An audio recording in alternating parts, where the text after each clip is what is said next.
Hello, what is up mga ma'am, sir, ma'am? Ako po si Ralph Cifra, isang visual artist from Manila, Philippines. And today we are going to talk about the Marvel Select Juggernaut or Jogger Lossus na custom repaint na action figure. So the base is the Marvel Select Juggernaut. Tapos kinustomize natin siya na parang Jogger Lossus.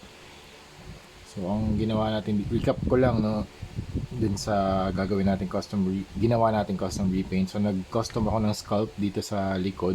Actually pangalawang production na natin to. So ito yung additional sculpt na ginawa natin using thermoplastic beads or moldable plastic. Mabibili niyo yan sa Shopee. And meron kayo option to buy it per kilo or per bag.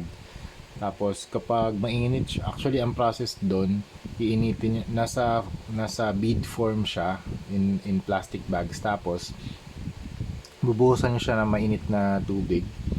Tapos magiging moldable siya, so very malleable. Kapag nasa state siya na mainit, pwede niyo siya i-bend into any shape that you want. So in this case, yung mga excuse me, yung mga parts na nandito sa likod ni Juggernaut, yun yung in-sculpt natin. Pero before that, gumawa muna ako ng stencil na ganito yung shape para para maging foundation nung mga parts sa likod. And so in total, meron tayong 1, 2, 3, 4, 5, 6, 7, 8 na extensions from the back na lumalabas dito sa kanyang left side and right side. And so after nung mainit, kapag mainit yung malleable plastic or yung thermoplastic beads, pwede nyo i-reshape any form that you want. Tapos, ang ginamit ko dito, glue gun para magkaroon ng mga streaks or shape or texture para mas matibay pa siya. Para mag-bond talaga yung plastic material dun sa surface. And nga pala, for the complete custom repaint tutorial, you can search Jogger Lossus Custom Repaint sa aking channel. Kasi ito pangalawang production na natin to. So hindi na ako nag-record ng how to or ng custom repaint tutorial. So ito, didiscuss ko na lang kung ano ulit yung ginawa natin for the past project. And after all the sculpt is done, nag-prime tayo using black primer from Bosni. Yun yung favorite primer na ginagamit ko for these kinds of repaints. And wala namang nabago sa ano. Hindi na ako nagtatanggal ng mga this time, hindi na ako nagtanggal ng mga parts kasi ang hirap tanggalin nito eh. Yan, tapos ang ginagawa ko na lang, i-sprayan ko per part.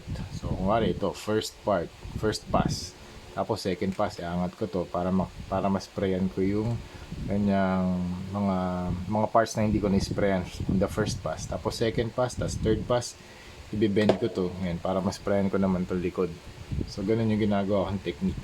Kung wala namang clearance yung joints, tapos nagkakaroon ng paint, kung tingin nyo magkakaroon ng paint trabs, kailangan nating i-sand para hindi siya magkaroon ng paint scratches para ma-minimize. Pero this time, lahat naman to may mga clearance eh. May joint clearance naman siya. Kaya hindi ko na rin kailangan mag-sand ng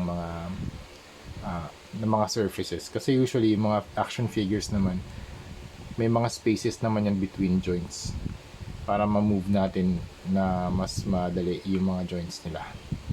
Okay, next step, dry brush ng steel para magkaroon ng values or highlights, ma-emphasize yung mga surface details. And after that, dry brush ng red, brick red, tsaka blood red. Tapos yung arms, silver. And then, yung kanyang teeth ay white. And then yung eyes nag-glow.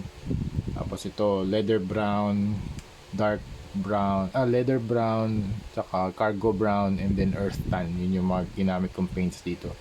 So ang technique lang na ginawa ko, puro dry brushing lang mga ma'am sir. Puro dry brush.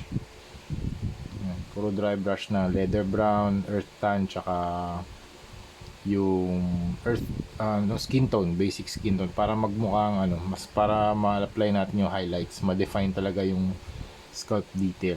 Okay? Ito naman yung likod niya. Ayan, ganyan. Yan, puro puro glue gun para matibay talaga. Okay, tapos yung pinakahuling mga ginawa natin, yung arm cut dito, paint lang yan mga ma'am. So, ayan. Tapos naglagay lang din ako ng white on top of it para magmukha siyang nakaangat or naka-emboss. Ayan. Tapos dito naman sa, actually daming spikes nito eh. Dito naman sa kanyang chest, nag-apply lang din ako ng dry brushing na orange, yellow at saka white.